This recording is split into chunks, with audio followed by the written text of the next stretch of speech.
Ladies and gentlemen, what a incredible time to be alive. Mark Zuckerberg on Facebook just released a live stream of him releasing and giving information on the newest virtual reality products that he has now set in motion to start shipping. It's an incredible thing. I wanted to share with you some of the major takeaways from this live stream. The actual virtual reality gear. Now this is very interesting. It's very different from what we've seen so far. So apparently, the first big thing is that they have these virtual reality handset devices that you can hold in your hands, and it acts as a controller like the Wii. Except it looks kind of weird, like it wraps around your whole hand. I personally don't think it doesn't look that cool or fun.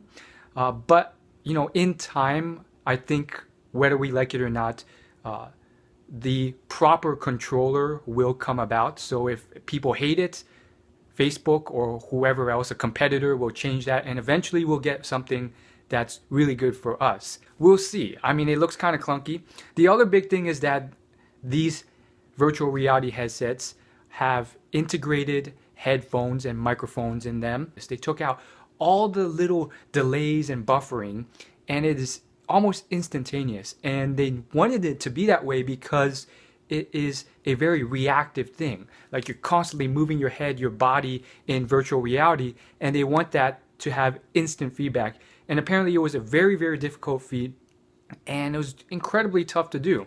It also comes with a sensor that you place in front of you, and the basic idea is that the sensor will help pick up all sorts of things so that even if you just lean in, they can detect that you're leaning in, and they will recreate that situation in the virtual reality world.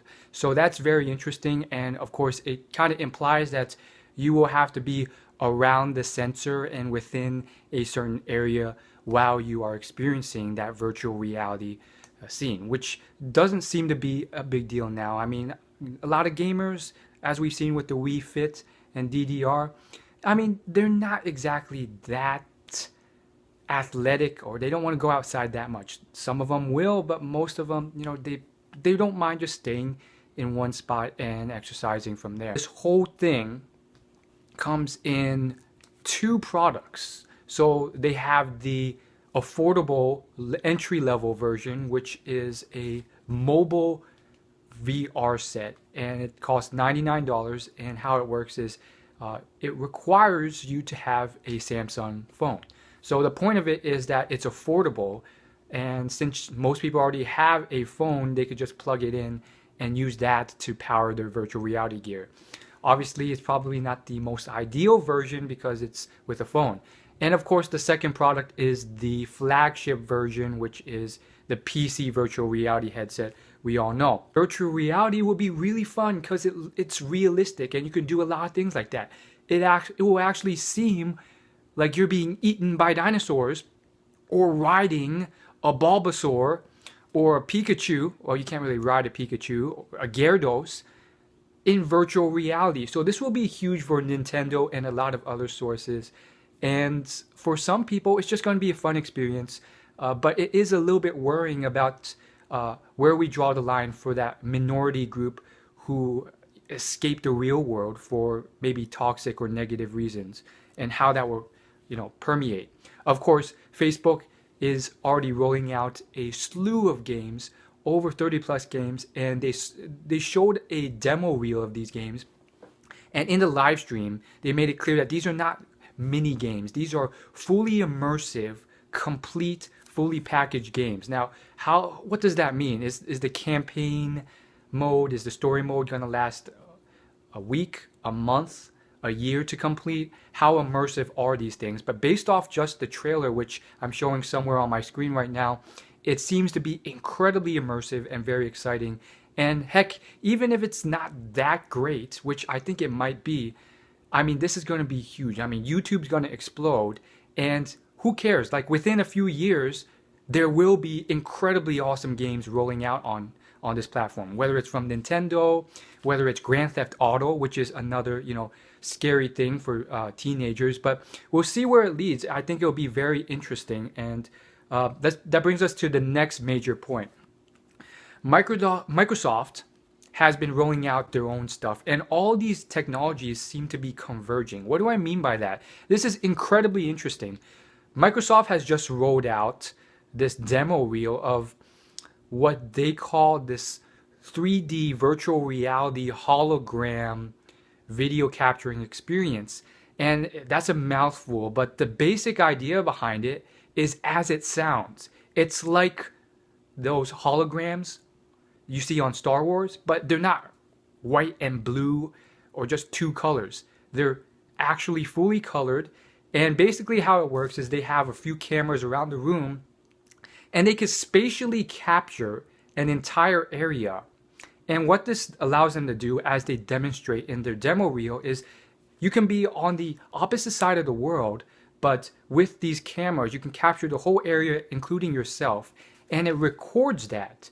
So what does that mean, and what does that spell out for the future? Well, it essentially means that Skype and Microsoft, because Microsoft owns Skype, is going to step up its game, because some of these people are not just going to want to talk on Skype anymore. By the way, Skype is kind of glitchy, so maybe virtual reality and hologram technology has a way of going.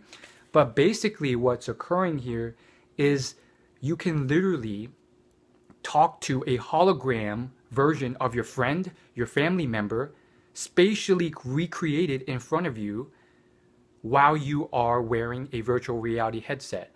And the furniture and everything is there too, and it literally looks like you're seeing your friend.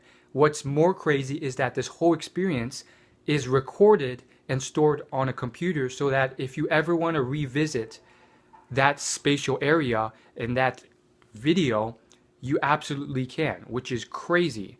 Now there's one last point, and the next big thing is just that this realigns with virtual reality and 360-degree cameras, which rolled out about a year ago. Again, it's interesting how all these technologies have all been birthed at the same time and align perfectly with each other.